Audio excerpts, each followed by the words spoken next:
Om Namo Bhagavate Vasudevaya.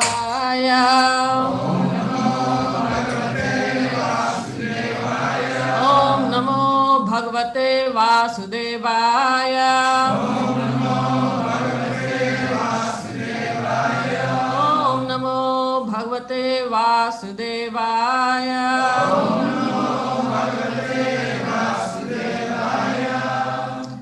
So this morning we are going to read from such a beautiful book, A God Who Dances. So beautiful, such a nice, well-written book. So the verses that we're doing is from, what chapter? Ninth chapter, and page number 165 to verses 41 to 83. Okay. So I'm going to lead this reading, and then Sesa Prabhu, since the wife is the better half, so he's my worst half. I mean, is that how it works? They don't like that. Oh, what's the logic here? If the wife is supposed to be the better half, then how does that work? What is a man? Oh, okay. I accept what Advaita Prabhu is saying. I mean, oh, okay. Okay. So I'm the best half and he's the better half. Well, this is also a lesson, Prabhu. Okay. So there are, what I saw, there are in this from 41 to 83, there are eight people will be participating. Yes.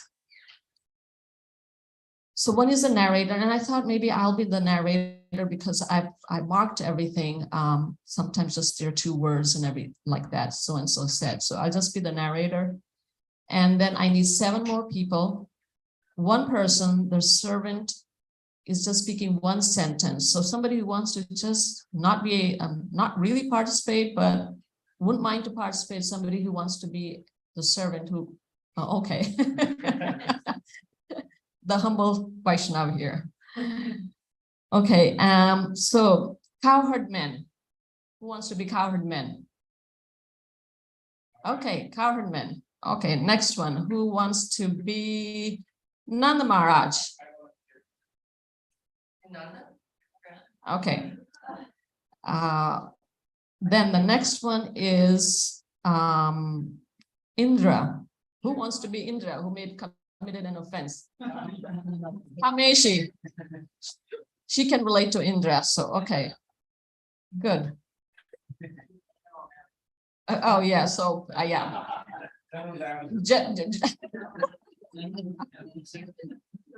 So it's good. It's good for you to see the say these humble prayers to Lord Krishna.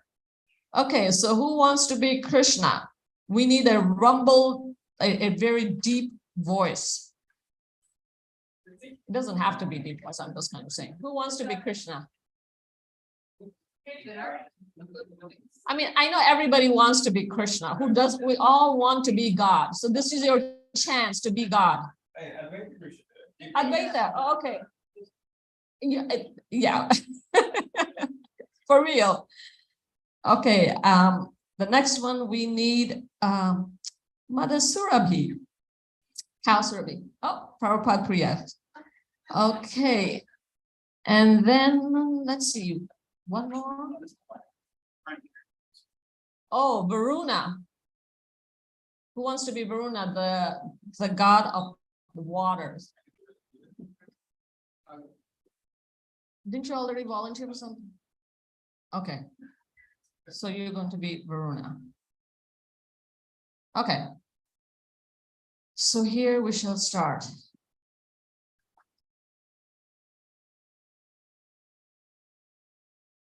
So everybody has the book in front of them? So cowherd men. Who is cowherd men? Okay. So I'll start and then reading in parentheses, yes. The cowherd men, amazed by Krishna, found themselves confused. So they requested their beloved Nanda for his views. They said, Your son lifts mountains and kills demons without fuss. Your son lifts mountains and kills demons without fuss. Since he is our superior, why does he stay with us? Your son is only 7, yet he has tremendous powers. He picks up hills as elephants might pick up lotus flowers. In fact, when he was just an infant, yet to cut a tooth, he sucked the life from Putana as time sucks out one's youth. At 3 months with his toe, he kicked a pushcart to the ground, and then he rode a whirlwind in the air and brought it down. Your toddler Krishna then uprooted 2 Arjuna trees. Can you explain the meaning of your son's activities? He killed the demon Vasta, masquerading as a calf. He seized the demon Baka's beaks and tore the rogue in half. He spun the giant asses round and hurled them into trees and danced around Kaliya's heads with much dexterity.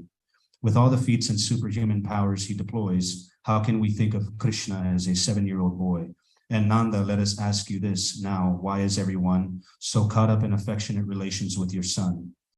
King Nanda said, My friends, please do not tax your heads. When Gargamuni studied Krishna's horoscope, he said that Krishna would do miracles, and that is what he's done. Let me tell you exactly what he said about my son. Your Krishna has appeared before in many ages past, in white and red and yellow shades and sundry social castes. He was a son of Vasudev, the timeless stars proclaim. So in this lifetime, Vasudev shall also be his name. Your son will gather countless names by his activities. He'll keep your subjects happy and prevent calamities. Lord Vishnu comes when gods have failed and evil floods the earth. Your son is like Vishnu. Serve him well in this new birth. Continued Nanda. I've seen Krishna ever since that time behave so much like Vishnu, one might think that he's divine. The cowherd men, enlivened and relieved by what they had heard, began to worship Krishna with sweet offerings and words. They saw how Indra pelted them and hail as sharp as knives, till Krishna simply lifted Govardhan and saved their lives. The strength and grace and kindness that he showed, as we discussed, is typical of Krishna. Oh, may he be pleased with us.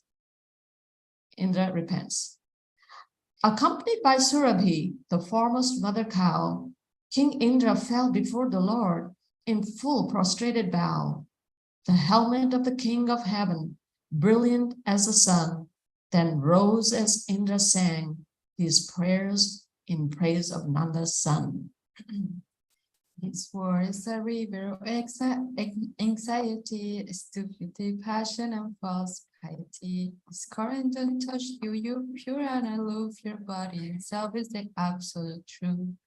No loss, greed, or anger appear with you or cause you to fall or affect what you do. So pure is your purpose, is well understood. When you punish someone, is for their own good. My father, my guru, fully controls all powerful time, which rebukes fallen souls. You come to refurbish the lost mental health and those who will be good instead of yourself. Your chastity, this fool, his consent in now purge. Your boldness awaken my spiritual ardent, engrossing my power. I made offense. Forgive me, my Lord, and protect my good sense. Your free mother earth from the worldless and thieves while serving the welfare of your devotees. You live in each atom and in between two O sea of all being I bound before you. When worship for me was destructed, and I tried to reign over Vrindavan till everyone died. You have broken my plans and you have humbled me to so now I have come to surrender to you. Lord Krishna smiled as Indra finished, joined his palms and bowed. Then Krishna spoke, his voice so deep, it rumbled like a cloud. When one This is Krishna.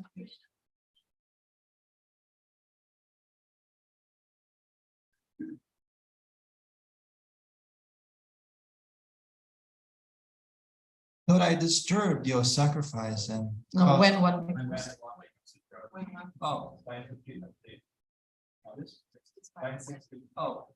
When one becomes too proud, I sometimes show a special grace. I take all of his wealth away and put him in his place. That I disturbed your sacrifice and caused anxiety. You have learned you cannot make decisions independently. A man intoxicated by his power grows so proud and blind, he does not see me, stick in hand, awaiting just behind. I humbled you to help you, not because I'm unkind. I always seek the welfare of the spiritually inclined. Oh, Indra, take your leave now.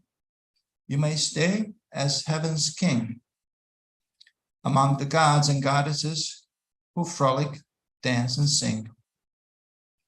It seems you've learned a lesson now, and it is applied. You'll do your duty soberly without so much false pride. The foremost cow, Surabhi, then surrounded by the herd, began to speak to Krishna with these gentle, humble words. Krishna, Krishna, the mystic king, you are the origin of everything. You are our master, you never fail. Indra hurt us, but you prevailed. Though Indra means the Lord, it said, we want you for our Lord instead.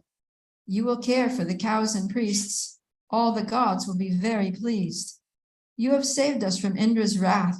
Please consent to the sacred bath, marking you as our sovereign Lord, now that reason has been restored.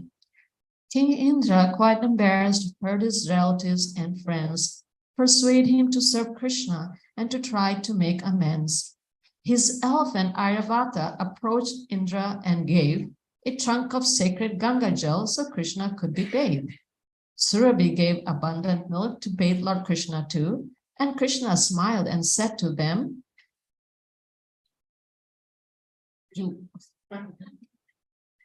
Krishna is just in a different world today.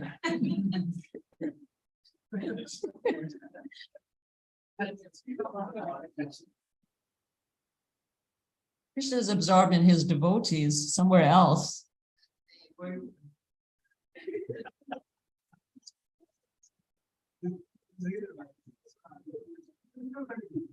what you wish to do.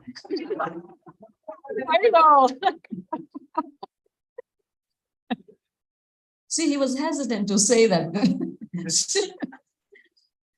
The bathing was a coronation crowning Krishna king of oceans, earth, and heaven, Lord supreme of everything. The gods above sang out in love and danced through heaven's street. The cows drenched every part of earth as milk poured from their teats. The rivers flowed with tasty liquids, honey poured from trees, and mountains gave up precious stones in endless quantities. The fruits and roots and vegetables grew ripe and good to eat, while creatures kind or wicked all felt satisfied and sweet. The leading gods threw waves of petals, pulled from heaven's flowers, and residents of all the planets sang and danced for hours. Amidst this happy situation, Indra understood Lord Krishna is Almighty God, all-powerful and good.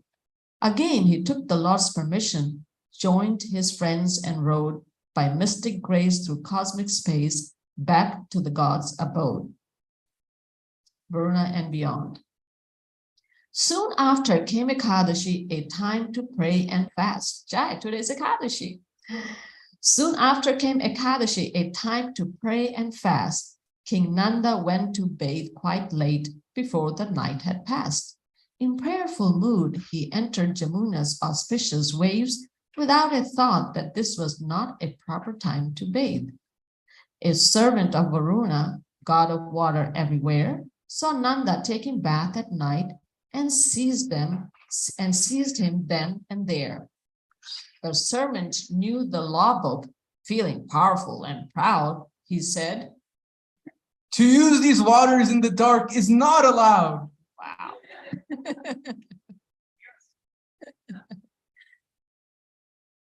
The servant took King Nanda to Varuna to be tried.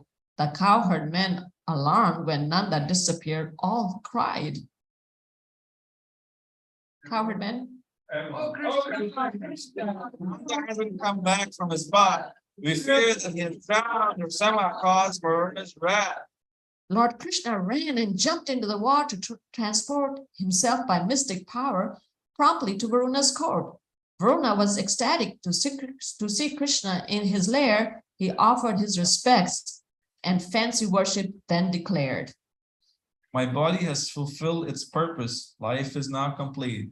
Material existence dies when one beholds your feet. Obeisance to you, my lord. Your form is absolute. Illusion orchestrates this world, but you are perfect truth. My foolish servant took your father, lacking common sense. King Nanda sits here on my throne. Forgive our great offense. You love your father deeply, Lord. Return him home now, please, and show your cause as mercy. We are all your devotees. Contented with Varuna and his pacifying tone, Lord Krishna took his father and returned him to their home.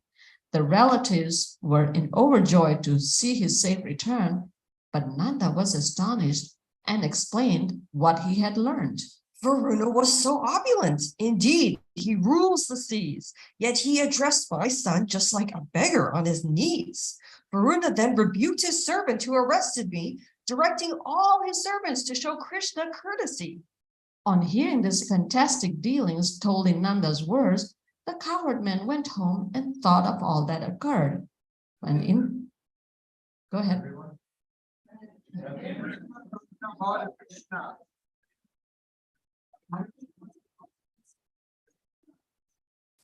Lord Krishna, who knows everything, could very clearly sense the men all longed to visit his eternal residence.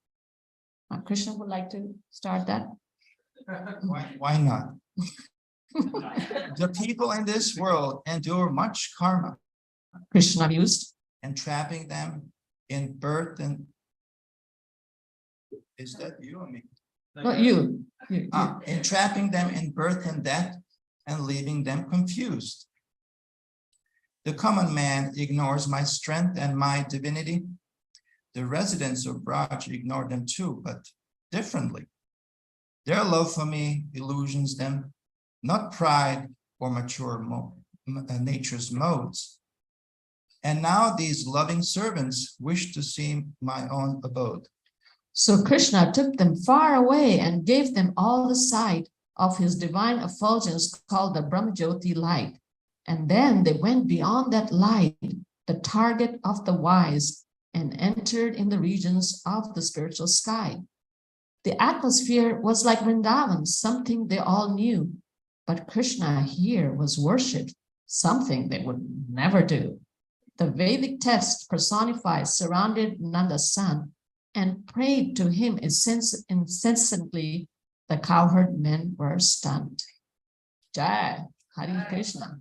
Thank you everybody for doing such a nice job. Now, Sesa Prabhu is going to take over from here. Can I take this mic out of the holder?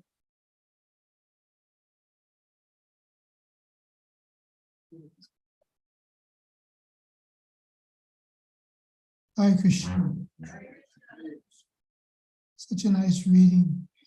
Srimad Bhagavatam is actually full of two types of literature that both have the same goal in mind. One are prayers. There's so many prayers throughout the Srimad Bhagavatam. And the other are stories. So we had, in the reading this morning, we have a combination of those prayers and stories. And both are meant to come to the ultimate understanding of Krishna as the supreme absolute truth. So Kalakanta has done a wonderful service by rendering this to verse because it makes it very accessible.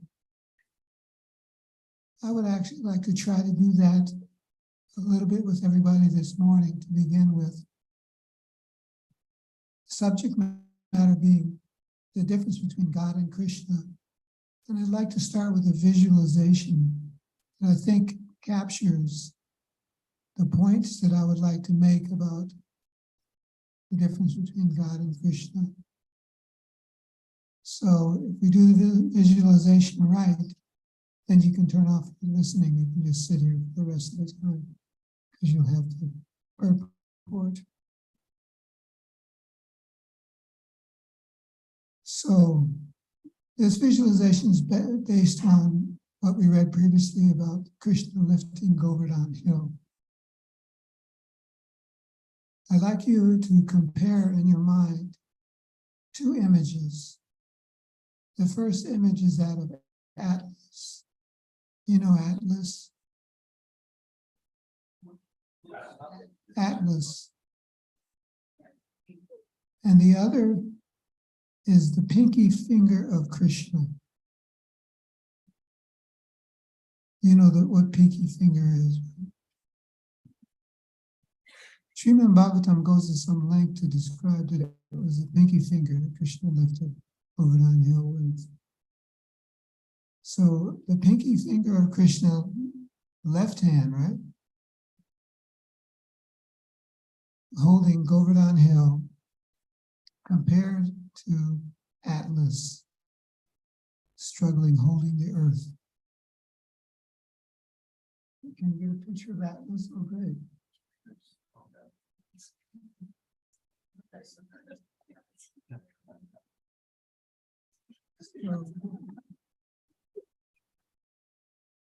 What kind of God do you like better? Atlas holding the earth like this, or Krishna with his pinky finger holding Govardhan? You have a picture of that too. You have to just focus on his finger.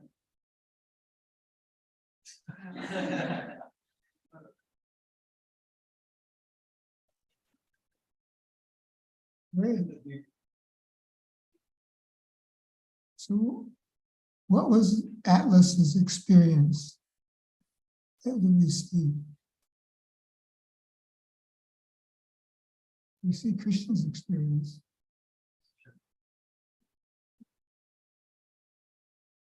This is God. And the difference between God and Krishna is experienced in three ways: the creator, the protector, and the maintainer. That's what people usually think about when they think about God, right? What do you think about when you think about God? Well, he's the creator of everything.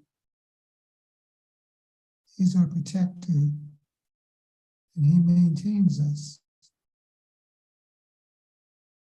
Any other things we think about?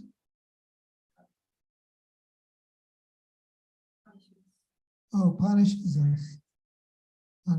Punishes sinners, the wrathful. Wrath. Anything else people think about? Justice, the lawgiver.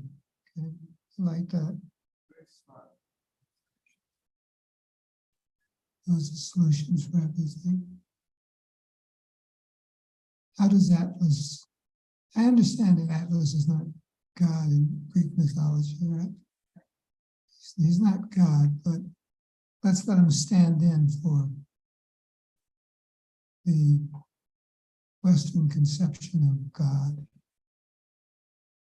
And we'll have Krishna as the Vedic conception of God. So Atlas struggles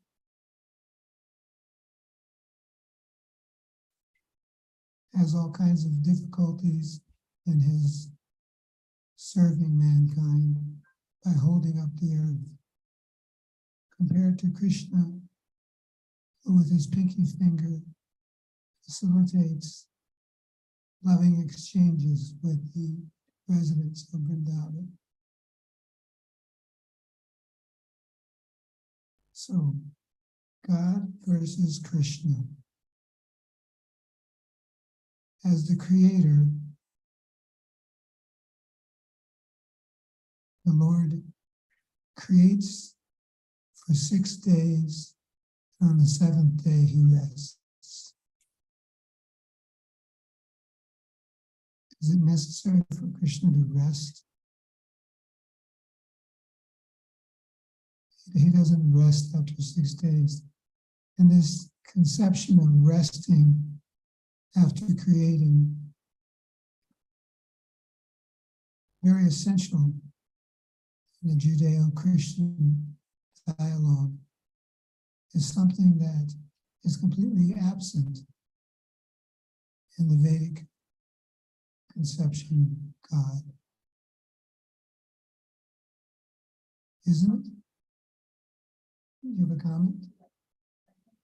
Krishna's always resting. While he's resting, he produces all Oh, okay. It's even better. his life. He's in his sleep, in his rest, he creates everything.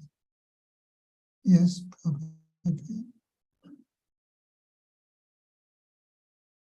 I was thinking that, like, according to the biblical version, it seems like the creating the universe and all that is like hard work, and he's like exhausted after that, so he needs to rest. And similarly, like, you know, the Christians have this like work ethic that you know, if you're a good religious person, then you do an honest work and all that. So they work hard all week, and then they rest on, you know, especially Sunday, the day of rest. So it's kind of like following that example of God when he created. But Krishna, he's just like, everything he does is just fun. It's enjoyable. It's his play. And so he doesn't need to rest, because what's he going to do when he rests? He's just going to play. And his work, everything he does is play. So it's just play and play some more. So the same thing with devotees, like we don't have to take a day off, because everything we do is like, you know, devotional service is just fun. It's joyfully performed. So we can switch up varieties of devotional service, but we don't need to, you know, we don't come to the point of, I just can't take any service anymore. You know, it's like the more you do, the more you want to do, because it's ecstatic. Very nice. Anybody else have any other comment? Back on God, the creator, versus Krishna. Well, Srimad Bhagavatam describes. Okay. When I was in Israel, one devotee Guna Avatar Prabhu was pointing out, apparently in the Bible it says that I'm a jealous God. Oh, And he was saying, you know, that's not our Krishna. This Krishna is not jealous of anyone. He doesn't have to be. As he said, he's himself, he's satisfied, and he doesn't need, he doesn't have to be jealous of anyone and put anyone else down. okay, very good. Actually, Srimad Bhagavatam, in the initial cantos of Srimad Bhagavatam, first and second canto, creation is described 5 or 6 times.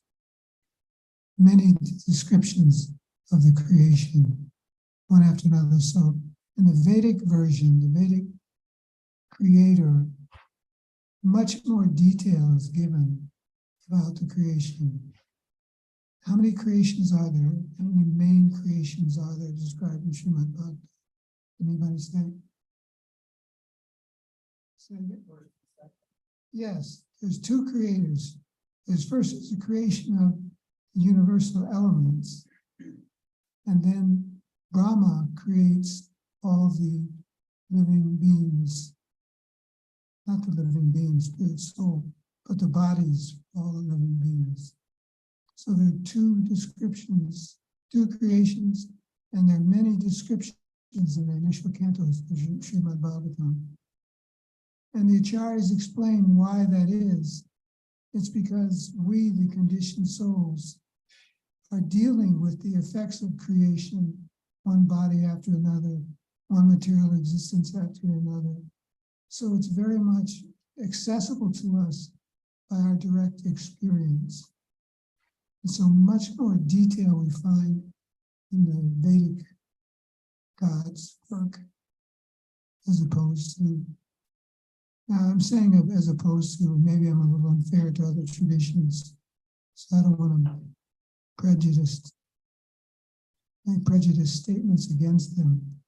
But I think in general, we could say that there's more detail about the process of creation in Srimad Bhagavatam and in other versions of creation around the world. So any other creation things? Let's see. More detail. Okay. Krishna as the protector, or God as the protector. I was on a plane one time, and the plane began its descent into land at the airport.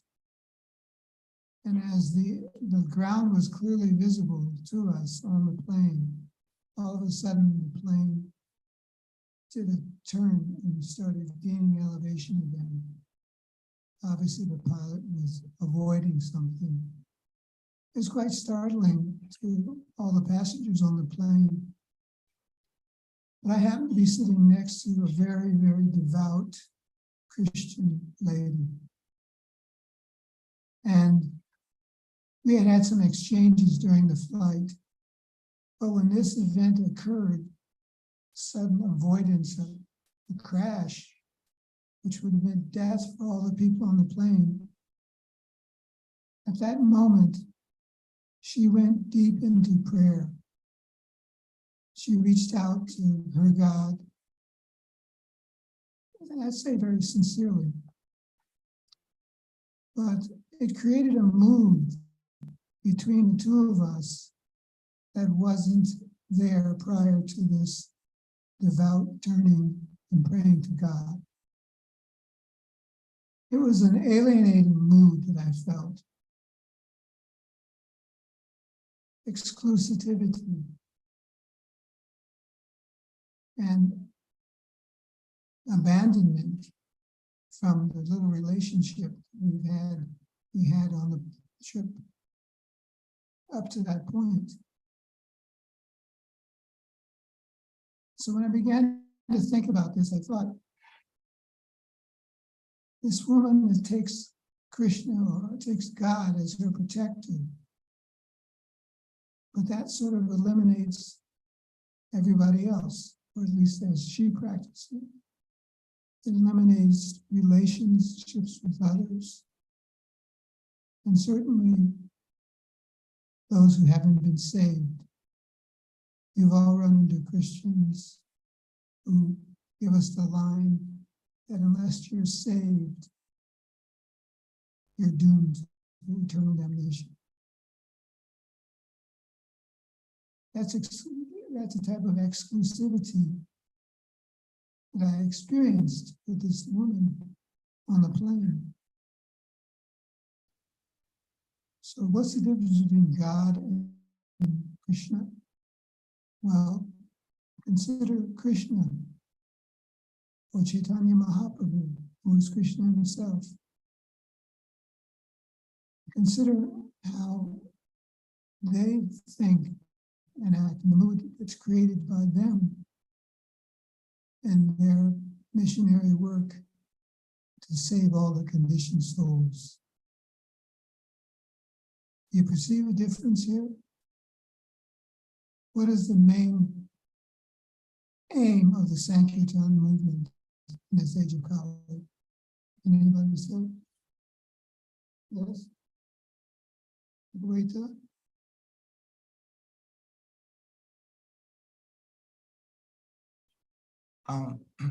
The main goal, in the light of what you were just saying, is to avoid or to be as spiritual inclusive and to avoid religious bigotry. Okay. Anyone want to add to what doing this? Yes, Prabhu.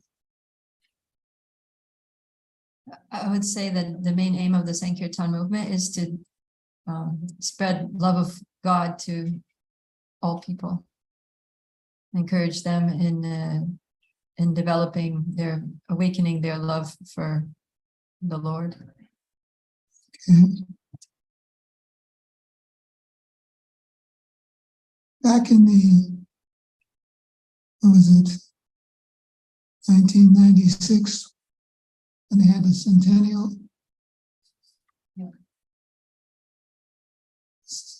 In 1996, the centennial of Prabhupada's birth. Rabindra Prabhu, my godbrother, he made a statement which sort of summed up all the activities that were generated to be celebrated around the world in the centennial of Srila Prabhupada. And he said something to the effect that in Kali Yuga, the message of Godhead is that we all go back to Godhead, or none of us go back to Godhead. Very open and inclusive. We all go back, or none of us go back. Or none of us go back leaving anyone behind. And that's actually the mood. It's quite different from the you have to be saved type of an approach. And as I think back on the incident, the exchange with that lady, we didn't crash, obviously. But as I think back on the exchange with her, I could see the benefit of the Sankirtan movement. It's something that you reach out for anyway. Whenever you're in danger and you're in friendly company, I guess, something frightening comes up, you want to grab onto somebody else. You want to join forces. But unfortunately, you have to be saved first. Idea is something different. So that's a little bit about the difference between God and Krishna in terms of him being the protector. Maintainer. God as the maintainer. But we have to give Judeo-Christians some credit. When Jesus was tempted by the devil himself to show his powers, the devil asked Jesus, "Can you turn these stones into bread?" Apparently the people of Israel were wandering and suffering food shortage. So to test Jesus, the devil appeared and asked, "Can you change these stones into bread so you can feed your people?" Does anybody know what Christ did? Yes? Okay, we'll just hold it then. Does anybody know what Jesus did? Yes?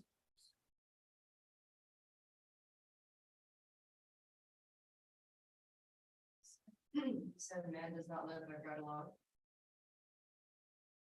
Okay. and get thee behind the devil. And he didn't use his powers to turn the stone into bread. But this idea of God the maintainer and providing food is a common understanding of God's role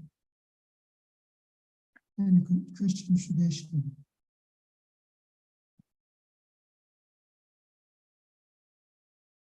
But there's some problems with that, or let's say not problems, there's differences with the Vedic God, Krishna. Because when the cowherd men and the cows and all the residents of Vrindavan went under Govardhan Hill, they were there for 7 days. And what happened to their hunger and thirst and need to sleep?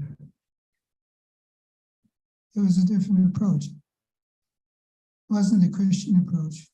God give us our daily bread and developing faith in God based on that. But it was that there's no hunger, there's no thirst, there's no need to sleep. All the people of Vrindavan were protected by Krishna.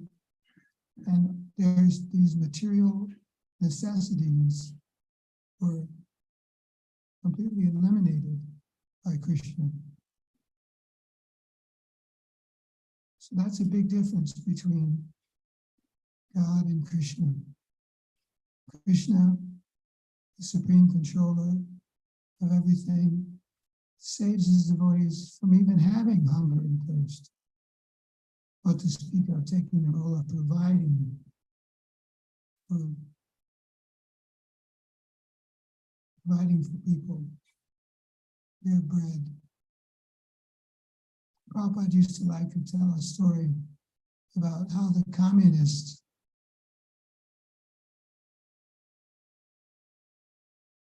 depend on God for their bread. They closed all means to manufacture or produce bread separate from the state, and then went in front of the churches and said, "You pray to God, did he give you your bread?" And then they would reveal truckloads of bread. "Here is bread, come and take it from us. There's no need for God." So it was used as a political tool. Such a thing couldn't happen when hunger and thirst are completely eliminated as part of the Lord's maintaining his devotees. So God as the maintainer, Krishna, these are some of the differences. Now there's one final difference between God and Krishna that doesn't have an equivalent in Christianity or Western faith. There's some, again, we're speaking in terms of generalities. But that is God as one's lover. What's the difference between God and Krishna? Krishna can be one's lover. An emotional bond with Krishna, what's eternal, is the right, the opportunity for all living beings. And in the Govardhan Lila, we see this, the effect of loving Krishna, having a loving relationship with Krishna. We see it manifest in the lives and the times of those under the hill for 7 days and 7 nights. Actually, our acharyas point out that this is the special feature of the Govardhan Lila. Not that God can lift a mountain, but that God can have intimate, loving exchanges unlimitedly with his devotees. In public, but in private at the same time. For instance, the Cowherd boys. What strong emotion is there between the Lord and the Cowherd boys? That was displayed at Govardhan, lifting of Govardhan Hill.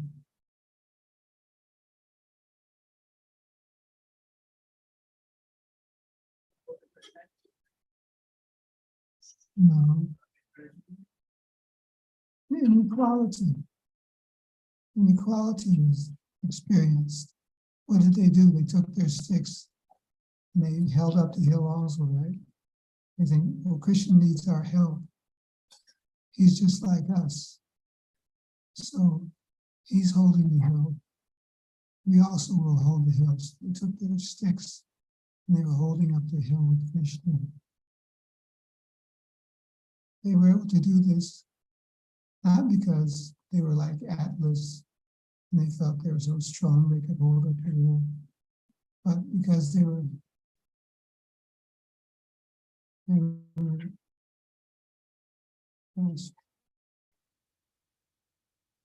but because they were in a loving relationship with Krishna.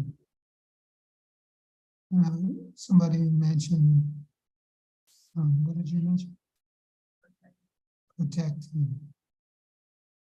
Krishna lifted Govardhan Hill to protect his devotees. But what did the devotees like Mother Yashoda and those in the parental ras feel? What kind of love did they feel under the hill, under Krishna's protection?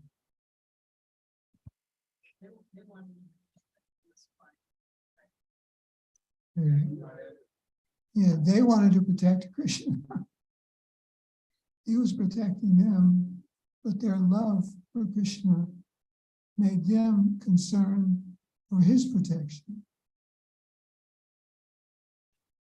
And the gopis, what kind of loving exchange they enjoy with Krishna while under the hill. Same confidential glances at Krishna, their secret love for Krishna, protected in their hearts while viewing Krishna's beautiful form 24 hours a day for 7 days. Confidential love they had for Krishna is at work under the Govardhan Hill. And so this rasa tattva, exchanging love with Krishna in different varieties, is something that Chaitanya, Rupa Goswami says, was never given before. Namo Mahavanandaya Krishna Prema Krishna Krishna Chaitanya Namne Gaurati Visayanam. He says this is never given before.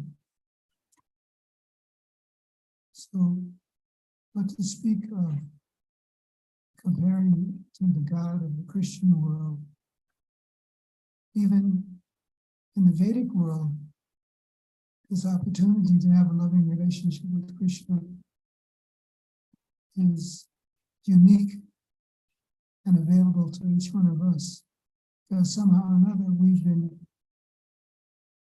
come and taken our birth at this place, at this time, during this age. So we've been given so much by Krishna, and this is Krishna's role.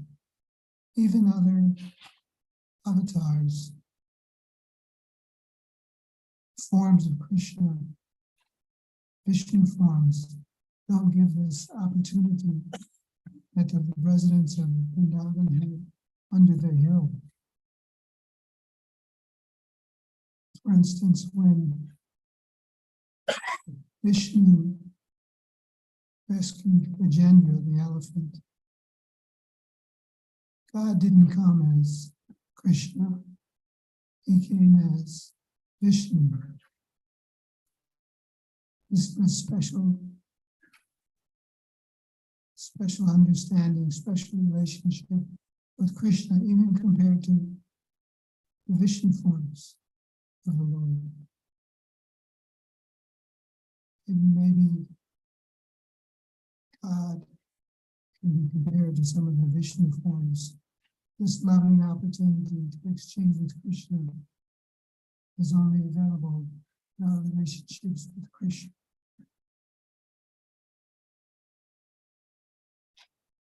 So these are some of the differences between God and Krishna. Does anybody have, you had a question?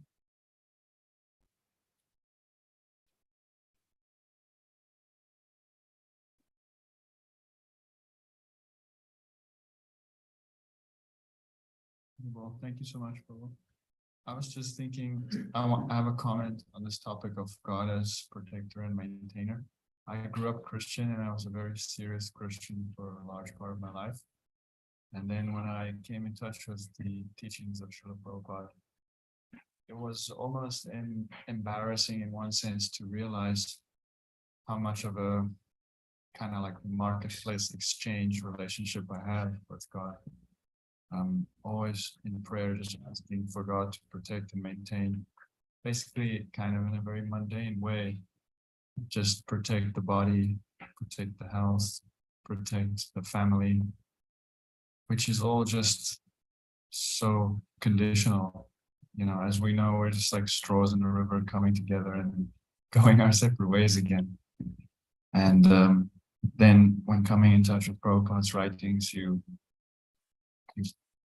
I really, for the first time, understood what it meant to try and strive for unalloyed devotion, where you just serve Krishna because you want to serve Krishna and you want to serve him like he wants to be served. Of course, there's nothing wrong with wanting to keep a healthy body. We have our desires and our needs, but at least in Bhakti Yoga, we know that there's a different goal that we are striving for. And even if we can't manage to let go of our different material desires, at least we can still offer them in Krishna's, so to speak, knowing that we're striving for a higher goal of unalloyed devotion. Like the residents of Vrindavan, when Krishna left Vrindavan, devotees like Radharani literally were burning in a fire of separation so intensely that she felt like she was going to give up her body. But then she didn't want to, because then she wouldn't be able to serve Krishna. So that just shows the example. The only time really that devotees like the gopis think about their own bodies or protecting their own bodies, it's only so that they can keep serving Krishna. So it's really a stark difference. And I'm just thankful to Prabhupada for showing us this really high level of devotion to God. Well, thank you very much. Very well stated. And beautiful. Thank you. Difference between Krishna, God and Krishna. Yes, Prabhupada.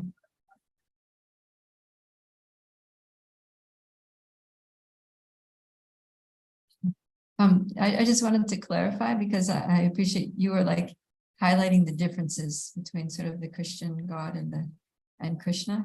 But I just wanted to clarify that they're also the same person. You know, it's not like there's two different gods. It's the difference is more in the conception. You know, the Christians have a certain conception of God according to their understanding, and that in the Vedic tradition we have a different conception due to having more information and having all these beautiful descriptions and pastimes. So we have a more complete understanding of God as Krishna, and we're able to get a glimpse into other aspects of Krishna's personality, you know, his affection and dealings and so many other, qualities of Krishna that give us that well-rounded picture. And yeah, also we understand that Krishna is not only God, because when we say there's God, when we talk about God, that means there are other things that are not God. Like God is here and, I'm here and I'm not God. And, this table is not God. But Prabhupada would say that Krishna he's more than God. He's the absolute truth, which includes God and everything else. So, yeah. Thank you. Let me just say that God here, what we've done today, could easily just be replaced with Vishnu. The difference between Vishnu and Krishna. So thanks for pointing out that it doesn't just relate to Christianity. 2 points could be made from the Vedic point of view also. Yes. When Prabhupada was talking about conception, it's the same God, but our conception is maybe different. And I was remembering that there is one priest upstate New York who came in touch with Krishna consciousness, and he read Prabhupada's books. And when he read Prabhupada's books, he really appreciated. And he's in touch with the Satsur Maharaj there up north. And he actually reads Prabhupada's books and he presents Christianity with the understanding of unalloyed devotional service. And so without telling his congregation that he is reading Prabhupada's books or has anything to do with that. And the response is that his congregation was very small, but when he started speaking Christianity in those terms, people actually, the congregation in his church really increased, and they really started appreciating God with that conception. And so, yeah, I just wanted to share. It's just a matter of our conception. If we have a conception higher than even Christianity, one can practice with a higher conception, devotional, because bhakti is there in all religions. There is bhakti. There's element of bhakti, but to understand that that's our highest goal, that just changes things.